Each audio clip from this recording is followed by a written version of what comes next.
Kebetulan pas itu saya sama beliau kan lagi ketemu di warung kopi ya Mas ya. Kemarin saya nanya, apa bener nih Pak yang giling produksi tahun itu emang makan korban 6 orang? Ya ini beliau kan sempet mikir dulu ya, nggak mau cerita, tapi kan tak pepet terus kan. Akhirnya cerita. Maksudnya ditanyain, ini jasadnya di mana? Bilangnya gini, tak sembunyiin di tangga. Padahal di situ buat lalu lalang loh Mas. Tapi nggak ada yang lihat.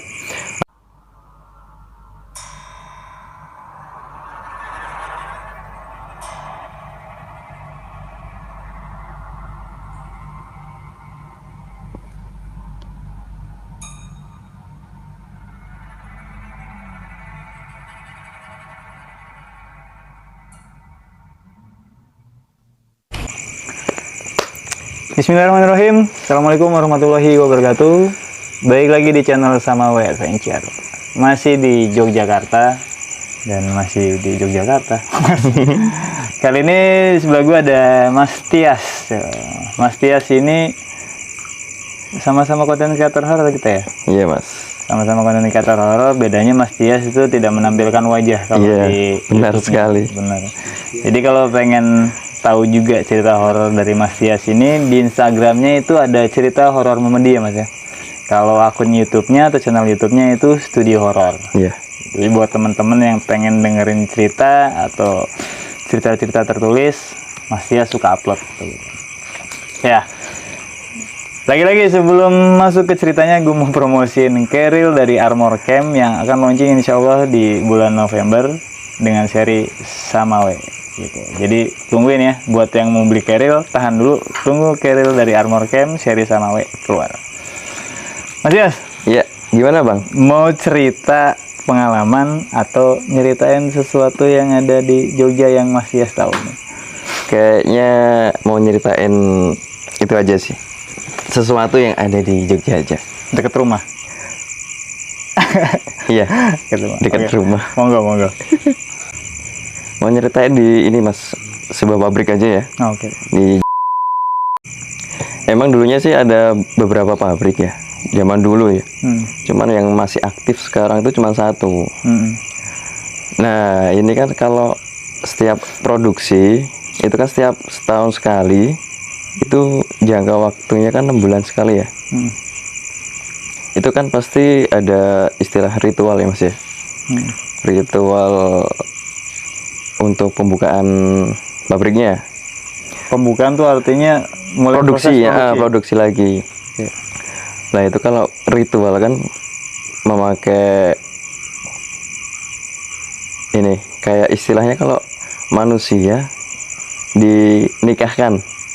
Oh, Nah, tapi ini berbentuk ini barangnya, barang, produknya. raw materialnya, Iya. bahannya gitu. Itu ada, jadi ini ada yang jantan, ada yang betina, dan itu ada namanya. Oke. Tapi nggak usah saya sebut ya Mas ya. Iya. Nanti takutnya ada gimana-gimana. Nah pas kalau udah kayak gitu kan nanti pasti ada yang ini ya, ritual tambahan, misalnya kayak kepala kerbau dan lain sebagainya lah. Nah pas produksi yang tahun belum lama kok Mas, mungkin 3 atau 4 tahun yang lalu, itu ada salah satu istilahnya kayak apa namanya, kuncen ya, juru kunci ya, juru kunci yang dulunya pas ritual kayak gini maksudnya nggak ada masalah. Cuman pas kemarin, pas yang lama itu udah pensiun, kan ada yang baru nih. Itu katanya, ini langsung dari yang cerita langsung juru kunci yang dulu nih. Oke. Itu ada salah satu syarat itu yang nggak dilakuin. Pertama sih ngomongnya nggak masalah, tapi kan yang juru kunci yang lama kan udah tahu kalau misalnya ini nanti nggak dipakai, takutnya nanti ada korban. Hmm. Nah, pas beliau ini cerita, kebetulan pas itu saya sama beliau kan lagi ketemu di warung kopi ya Mas ya. Kemarin saya nanya, apa bener nih Pak yang giling produksi tahun itu emang makan korban 6 orang? Ya ini beliau kan sempet mikir dulu ya, nggak mau cerita, tapi kan tak pepet terus kan.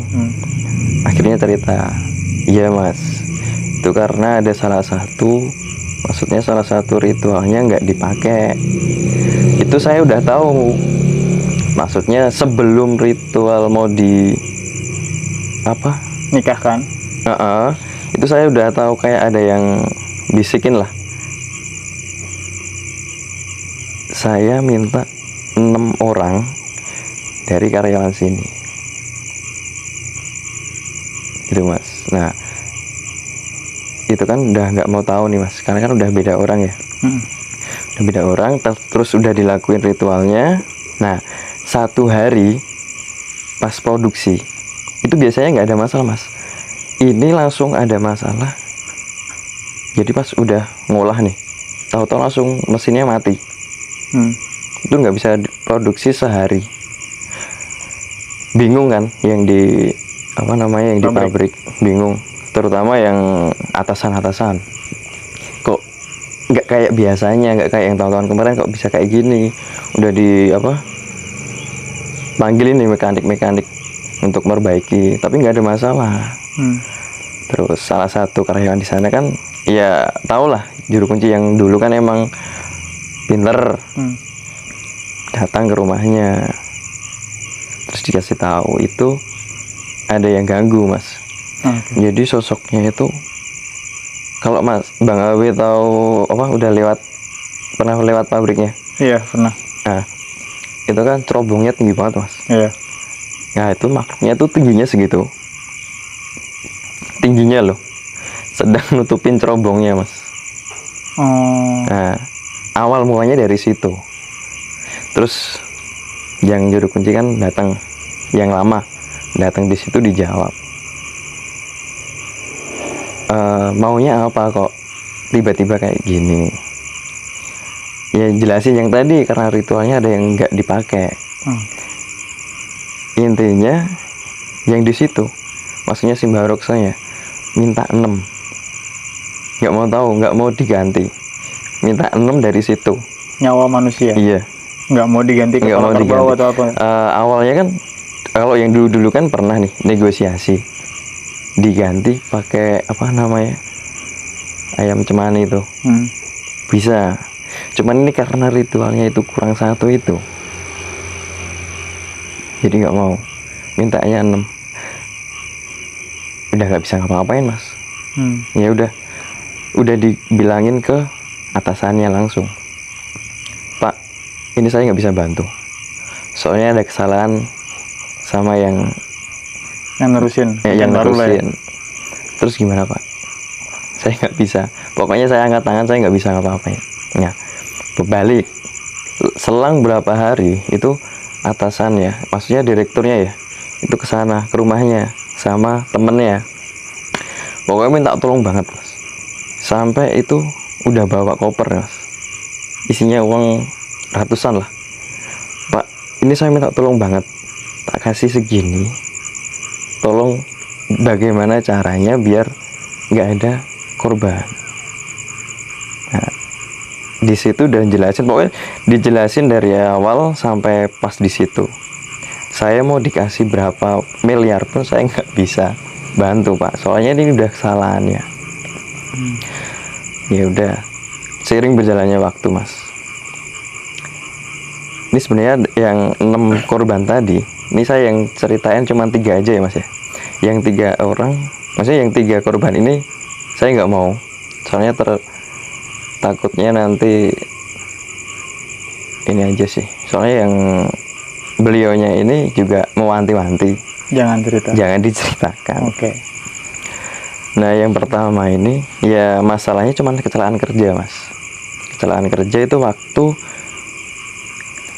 nyalain saklar yang buat produksi. Itu tiba-tiba mati terus mau minta tolong. Kan di atas ya Mas ya, itu kan ada tangga melingkar gini. Mau minta tolong turun, minta tolong yang di bawah. Itu langsung tiba-tiba itu bapaknya itu langsung jatuh dari tangga, langsung meninggal. Pas meninggalnya itu Mas, selama 3 hari nggak ditemuin Mas. Maksudnya gimana? 3 hari nggak ditemuin. Padahal jatuh di situ. Di situ. Jadi pas udah jam kerja selesai, itu emang nggak ada yang nyari ya Mas ya. Mungkin main lah atau kemana. Selang harinya kok ada yang minta kabar, ini bapaknya ini kemana kok nggak kelihatan. Dicari di tempat kerja juga nggak ada, ditanyain ke teman-temannya juga nggak ada. Terus udah masalahnya, maksudnya kayak udah hilang gitu aja lah Mas. Nggak ada yang nyari. Nah, terus keluarganya yang nyari, kok nggak pernah pulang kemana ya Pak ya, ditanyain.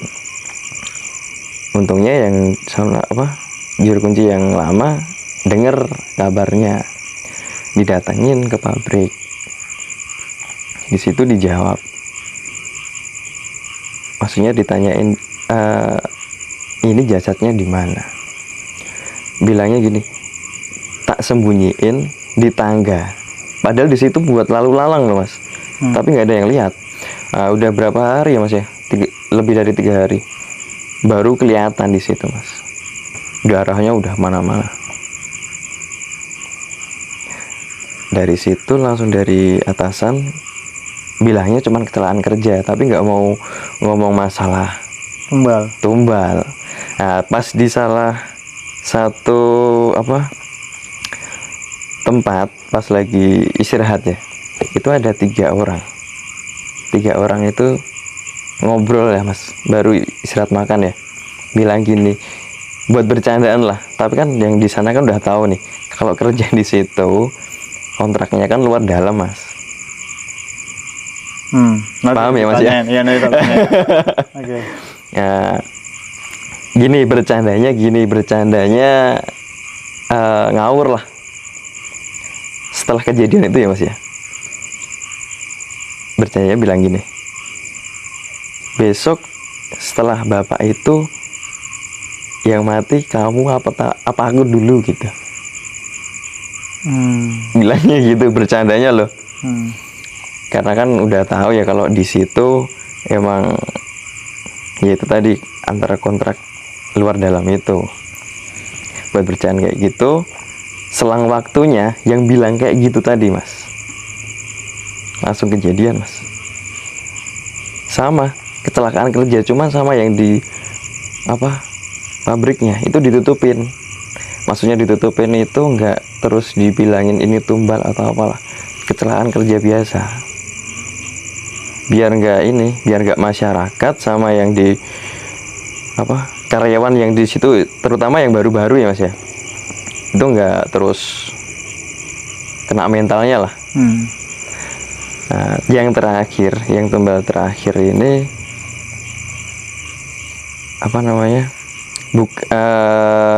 salah satu karyawan di situ, cuman dari keluarganya. Yang tadi Bang, Artinya bukan pegawai langsung, tapi dari keluarganya Bang. Itu malah jabang bayi yang belum lahir.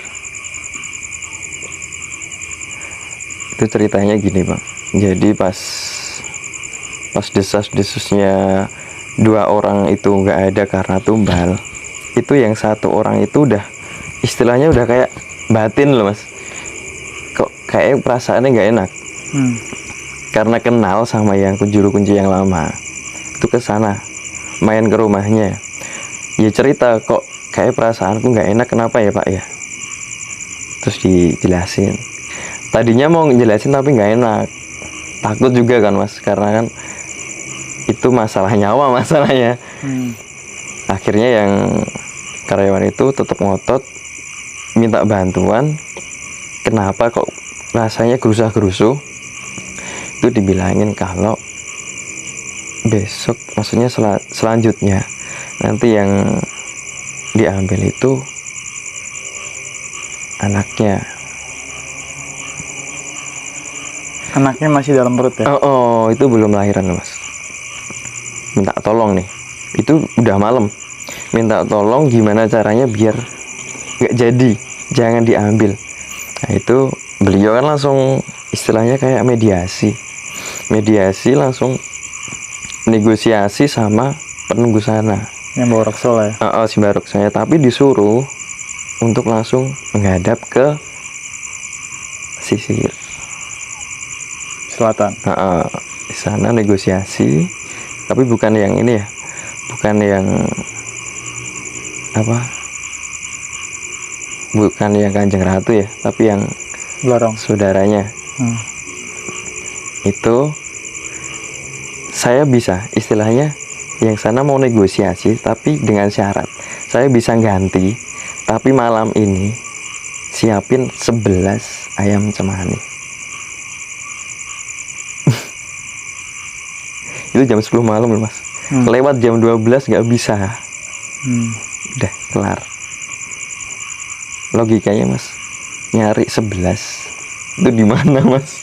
Nyari ayam cemani sebelah. Iya, satu aja susah loh mas. Akhirnya yang karyawan itu pasrah. Kalau memang jalan anaknya diambil, monggo, tapi minta dikebumikan secara, maksudnya secara umum lah, nggak terus kayak gitu. Bisa itu dinegosiasi bisa. Besoknya karyawan itu apa? Disuruh kayak ini mas, ya maksudnya kayak prihatin lah. Nanti pas di mimpi jenengan kayak mimpi gendong anak, terus istilahnya ke anaknya tidur dibubuin di kasur nih. Itu cuma dalam mimpi loh mas.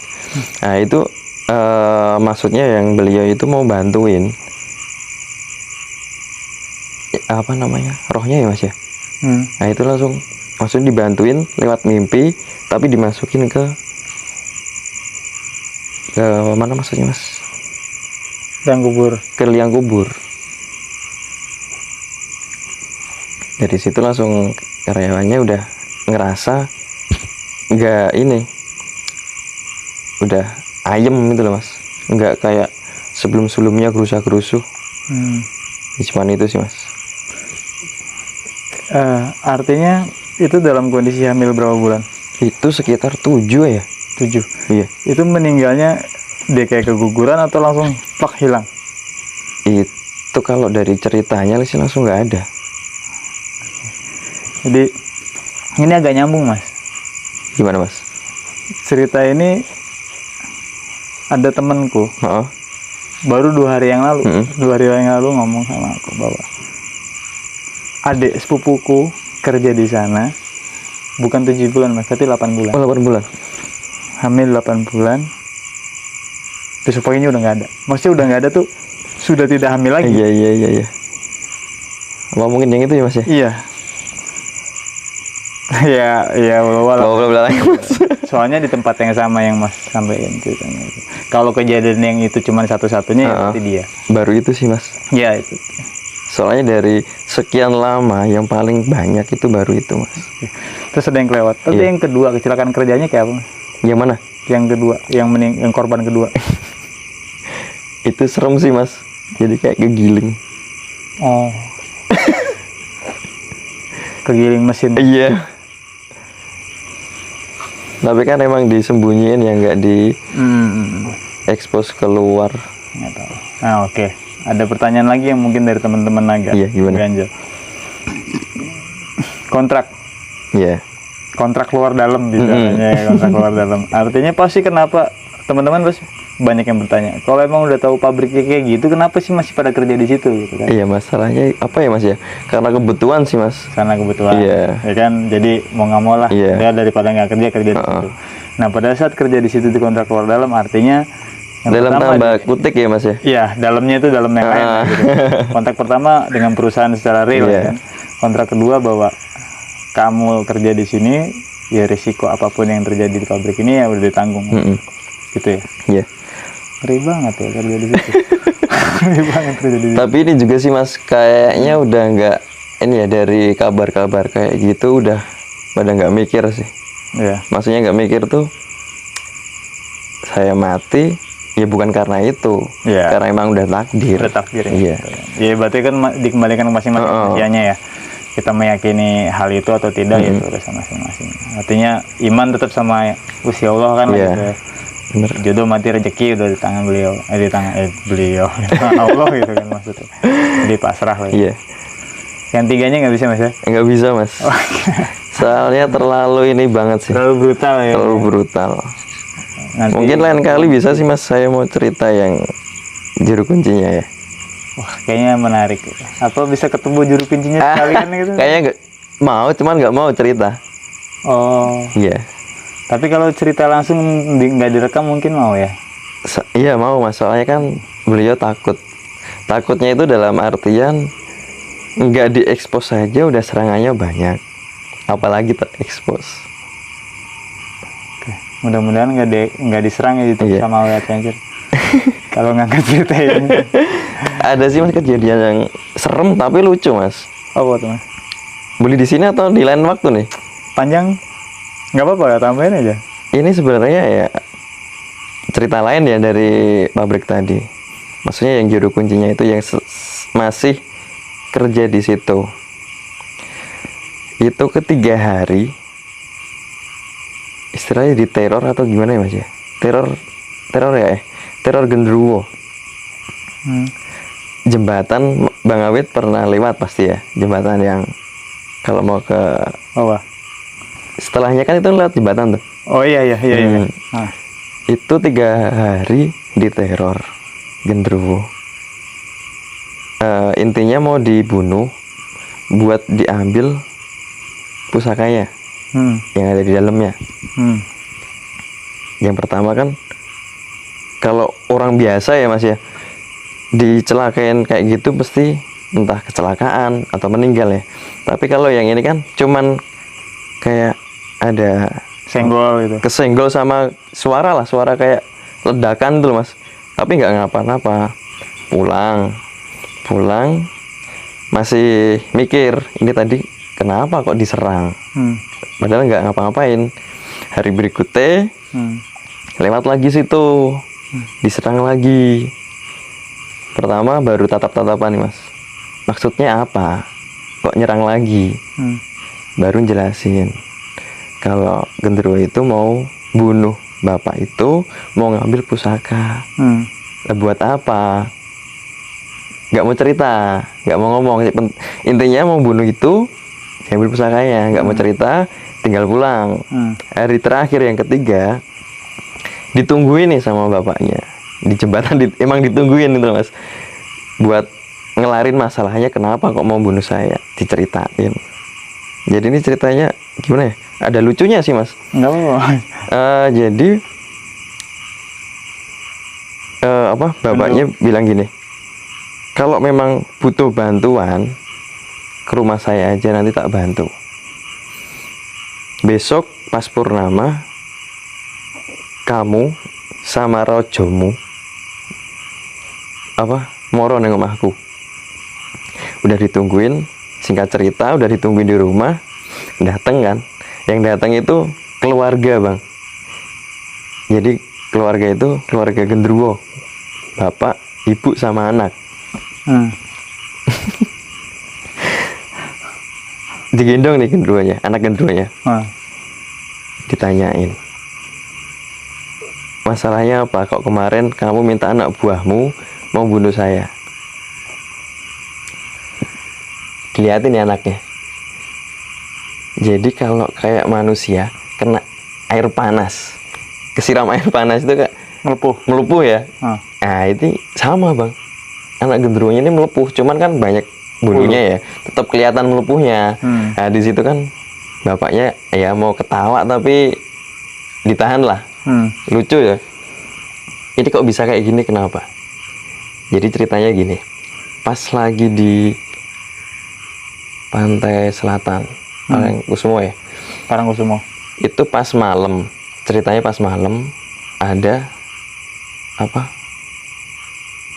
mie ayam, penjual mie ayam udah habis kan, biasanya kan udah habis kan ini air panasnya kan dibuang nih, nggak sengaja anaknya Gendro ini lagi di situ, lagi main di situ, kesiram.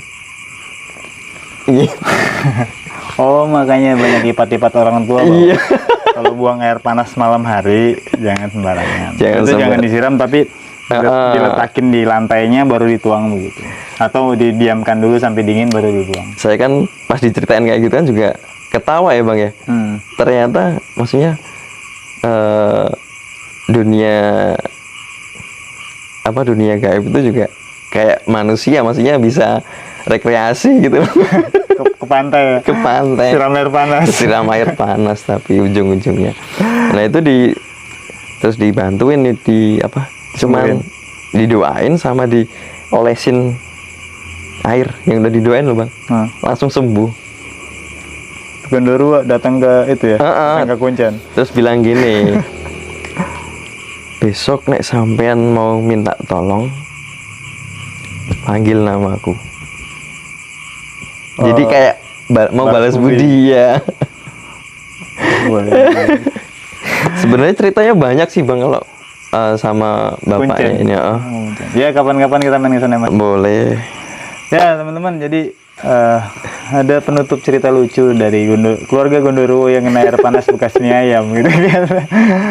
Tapi sebelum tentang Gondoruo, ya sebentar nih Bang, ini yang udah lihat mau percaya apa enggak, yang penting kembali ke masing-masing aja ya. Yes.